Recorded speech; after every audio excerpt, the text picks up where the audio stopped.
Hey guys, I'm Anna, and today I'm going to show you how to fix Sam's Club app error code 201. So first of all, you need to make sure you're connected to a strong internet connection. Open up Safari browser on your mobile device and then search for speed test right over here. Here on this page, you need to tap on Run Speed Test. The minimum speed required for Sam's Club app is usually 2 to 3 Mbps. So if it's anywhere near or above this number, that's fast enough.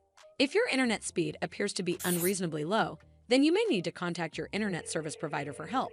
This should fix the issue, but if it doesn't, then you need to make sure you're running the latest version of the app. Open up App Store on your device, and then tap on this search icon in the bottom right corner.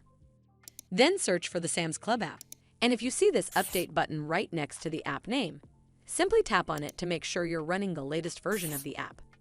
But if you still encounter this issue, then you need to clear App Cache. Go to your device settings and then scroll all the way down to General and tap on it. Then tap on iPhone Storage. From here, search for the Sam's Club app and then tap on it. Once you're on this screen, you need to tap on Offload App. Tap again to confirm. It'll take a bit for processing, and then a reinstall button will show up. Simply tap on it to reinstall the app. This should fix the issue, but if it doesn't, then you need to completely reinstall the app. Follow the on-screen instructions to navigate all the way to the app page. Once you're on this screen, tap on Delete App to uninstall the app from your device.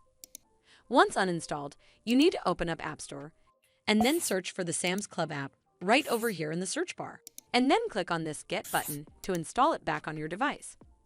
Hopefully this will fix the issue, and if it did, then make sure you give this video a super thanks by clicking on this heart icon to help support the channel, and don't forget to hit that subscribe button.